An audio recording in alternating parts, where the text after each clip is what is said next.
मैं विनोद कुमार मीणा, सहायक आचार्य government girls college Bundi.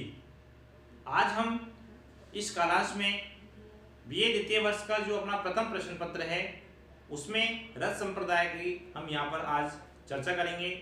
रस के बारे में इससे पूर्व क्लास में हमने रसों का विस्तार से अध्ययन किया, जिसमें रस क्या है, रस के अवयव, रस कौन कौन से होते हैं और उनका उदाहरण सहित अध्ययन किया।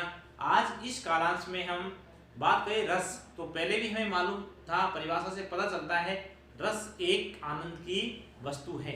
रस क्या है? आनंद। जिस काव्य को पढ़ने से अथवा जिस काव्य को सुनने से हमें आनंद की उपलब्धि होती है वो रस है। हिंदी काव्य शास्त्र में जो रस संप्रदाय के प्रवर्तक आचार्य है वो है आचार्य भरत मुनि। आचार्य भरत मुनि और उनकी पुस्तक का नाम है नाट्य शास्त्र। भरत मुनि जी ने नाट्य शास्त्र नामक इनकी जो पुस्तक है उसमें रस सूत्र दिया। तो हमें ध्यान रखने की बात जो है वो ये है, एक नंबर का प्रश्न हमारे आता है, उसमें पूछा जाता है रस संप्रदाय के प्रवर्तक आचार्य कौन से हैं? तो उत्तर होगा आचार्य भरत मुनि जी। नाट्य शास्त्र नामक पुस्तक के लेखक कौन है? तो उत्तर होगा आचार्य भरत मुनि जी। प्रश्न पूछा जा सकता है आचार्य भरत मुनि जी ने कौन सा संप्रदाय चलाया था? तो उत्तर होगा रस संप्रदाय। रस संप्रदाय, इस पुस्तक में इन्होंने एक रस सूत्र दिया था, और वो रस सूत्र कौन सा है? विभावानुभाव व्यभिचारी संयोगादृश्य निष्पत्ति, अर्थात विभाव, अनुभाव और व्यभिचारी भावों के संयोग से रस की उत्पत्ति होती है। ये रस के अवयव हैं, आगे हम अध्ययन करेंगे। इस सूत्र से हमें रस के अध्ययन का पता, अवयवों का पता चलता है कि विभाव, अनुभाव और व्यभिचारी भाव ये किससे संयोग करते हैं? स्थायी भावों से। स्थायी भावों से संयोग करने के पश्चात रस की उत्पत्ति होती है। ठीक है। रस के अवयव, तो रस के प्रमुख रूप से 4 अवयव माने गए हैं।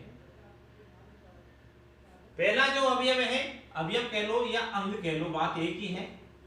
पहला जो अंग है वो है स्थायी भाव। स्थायी भाव को परिभाषित करते हुए हम लिखेंगे, स्थायी भाव वो भाव होते हैं जो प्रत्येक सहृदय सामाजिक के हृदय में स्थायी रूप से विद्यमान रहते हैं, किंतु अनुकूल कारण पाकर उत्पन्न हो जाते हैं।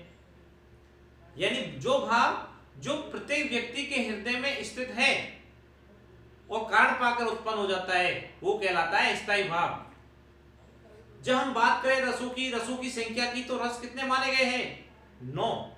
रसों की संख्या कितनी है हिंदी में? 9 रस, 9 माने गए हैं। प्रत्येक रस का एक स्थायी भाव होता है, मतलब रस स्थायी भावों की संख्या भी 9 ही होती है। ठीक है। अगला जो अवयव है वो है विभाव। विभाव वो कारण होते हैं जो स्थायी भाव को जागृत करते हैं। विभाव वो कारण होते हैं जो स्थायी भाव को जागृत करते हैं, और इस विभाव प्रमुख रूप से 2 प्रकार के होते हैं। एक होता है आलंबन विभाव और दूसरा होता है उद्दीपन विभाव। जब हमने रसों का अध्ययन किया, दोनों को विस्तार से समझा है। आलंबन विभाव के अंतर्गत किसकी चेष्टाएं आती हैं और उद्दीपन विभाव के अंतर्गत हम किनकी चेष्टाओं को शामिल करेंगे। जो रस का तीसरा अवयव है वो है अनुभाव। भाव का बोध कराने वाले, भाव का बोध कराने वाले कारण क्या कहलाएंगे? अनुभाव कहलाते हैं। और इनकी संख्या कितनी मानी गई है? 4। कौन कौन से? कायिक अनुभाव, वाचिक अनुभाव, सात्विक अनुभाव और आहार्य अनुभाव। चौथा जो अवयव रस का आता है वो है व्यभिचारी भाव। व्यभिचारी भाव ये सभी रसों में संचरण करते हैं, इसलिए इन्हें संचारी भाव भी कहा जाता है। और इनकी संख्या कितनी मानी गई है? 33। संचारी भावों की संख्या 33 मानी गई है। ये सभी रसों में संचरण करते हैं और इन्हें व्यभिचारी भाव भी कहा जाता है। तो ये रस के 4 अवयव हैं, स्थायी भाव, विभाव, अनुभाव और संचारी भाव। हम बात करेंगे अब रस सूत्र की। रस कैसे उत्पन्न होता है? ये जो रस है जिसे हम काव्य की आत्मा कहते हैं, प्रश्न पूछा जाता है काव्य की आत्मा क्या है? उत्तर होगा रस। ये बहुत बार प्रतियोगी परीक्षाओं में भी पूछा जाता है, काव्य की आत्मा क्या है? ऑप्शन में आते हैं रस, अलंकार, शब्दशक्ति, काव्य गुण। तो उत्तर होगा रस। रस सूत्र का जो भरत मुनि ने दिया है, तो भरत मुनि जी रस को किस प्रकार परिभाषित करते हैं वो देखिए। भरत मुनि जी ने एक उदाहरण दिया और वो उदाहरण के माध्यम से समझाते हैं। वो कहते हैं कि जैसे कई प्रकार के व्यंजन और औषधि द्रव्यों के संयोग से रस निष्पन्न हुआ करता है। भरत मुनि जी कहते हैं कि जिस प्रकार कई प्रकार के व्यंजनों को और उनके साथ हम औषधि द्रव्यों को भी मिला लेते हैं, तो एक प्रकार से रस क्या होता है, उत्पन्न होता है। वैसे ही नाना भावों के, नाना शब्द का अर्थ अनेक प्रकार के भावों के इकट्ठे होने पर रस निष्पन्न हो जाता है। यानी अनेक प्रभाव के भावों के मिलने से काव्य रस उत्पन्न हो जाता है। जिस प्रकार गुड़ आदि, गुड़ जानते हैं अपन, गुड़ की प्रकृति मीठापन होता है। जिस प्रकार गुड़ आदि द्रव्य व्यंजनों और औषधियों से सट रस बनता है, उसी प्रकार स्थायी भाव नाना भावों से संयुक्त होकर रस बनाता है। बात आ गई। स्थायी भाव ही विभाव, अनुभाव और व्यभिचारी भावों से संयोग करके क्या उत्पन्न करता है, रस उत्पन्न करता है, काव्य रस उत्पन्न करता है। ये कौन कह रहे हैं, आचार्य भरत मुनि जी। भरत मुनि जी का रस से संबंधित अगर हम दृष्टिकोण की बात करते हैं तो उनका दृष्टिकोण कैसा है, वस्तुपरक है। वो रस को क्या मानते हैं, वो कहते हैं रस एक पदार्थ है। रस क्या है, एक पदार्थ है जिसकी निष्पत्ति कहां पर होती है, रंगमंच पर। यानी भरत मुनि जी अपने रस सूत्र के अंदर रस की व्याख्या करते कहते हैं कि रस एक पदार्थ है और वो पदार्थ हमें कहां मिलेगा, उसकी उत्पत्ति कहां होती है, रंगमंच पर। और वो रंग कैसे होती है, वो नायक नायिका के माध्यम से होती है।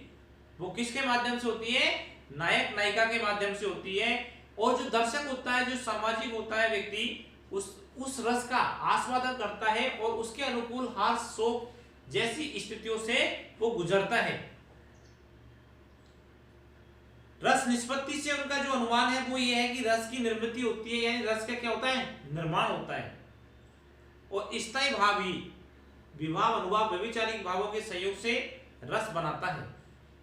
भरत मुनि के जो मत है उसका सार इस प्रकार है। भरत मुनि जी कहते हैं कि रस आस्वाद है, आस्वाद नहीं।